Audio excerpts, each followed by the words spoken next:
Hey wealth builders, and welcome back to The Muse, where we are making sense of all things money for young adults just like me. So a few weeks ago, in case you missed it, we did a live stream with fellow YouTuber TruFinancials, and I'll have a link to his channel in the description box below if you're interested in checking him out and subscribing to his channel. He makes personal finance content, really dope stuff, so go on and check it out.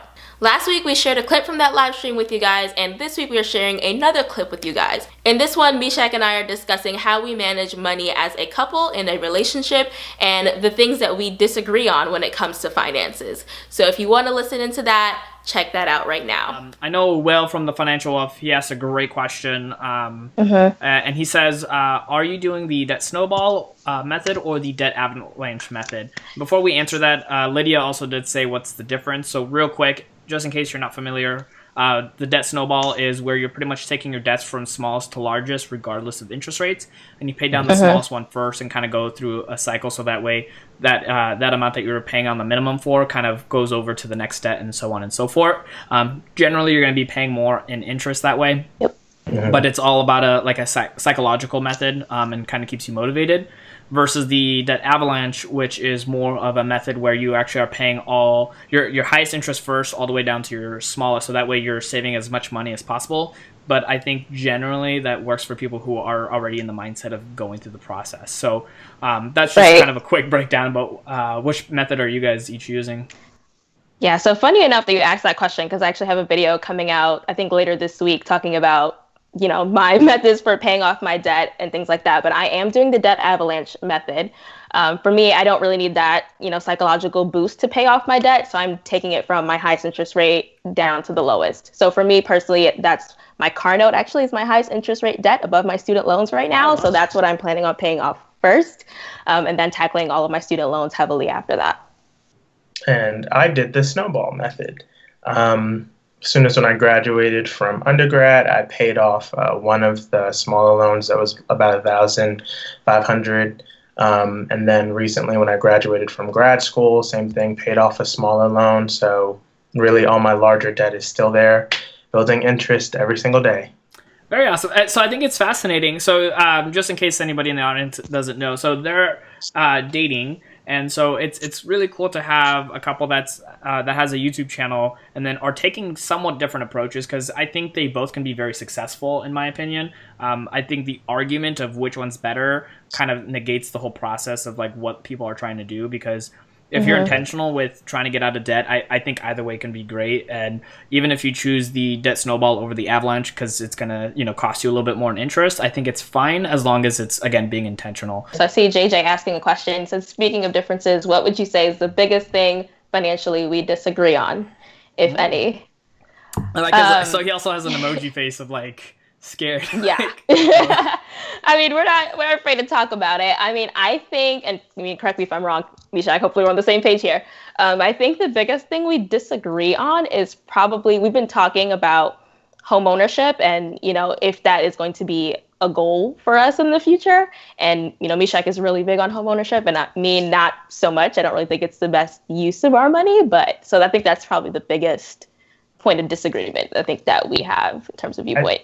That's correct. I think in the long term, but I think more short terms, we're just very different when it comes to spending money. Like I'm the type of person where we set a budget. Prime example, if we set a budget to go out to eat and that budget is $80, whatever, let's just say $80 for simplicity. And the check comes and it is $50. And you leave a tip and whatever, and simple math, let's say that we left a $10 tip, so we have $20 left.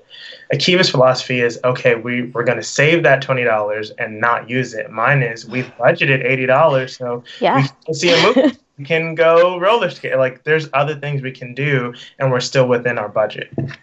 That's very true. Two differences. Very awesome.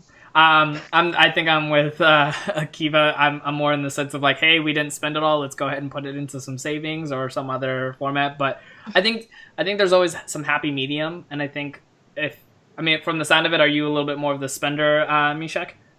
I'm not. I'm not. I just look at things differently.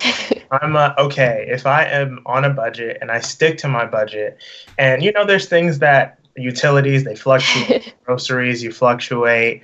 But your fixed costs, your rent, things like that, that's going to be the same. But if you, at the end of the month, you have an extra $50 because your utilities were a lot lower than you expected, or you spent less on groceries, my thing is life is short. Just not splurge because you budgeted the money, but live a little. That's the best way how I can describe it.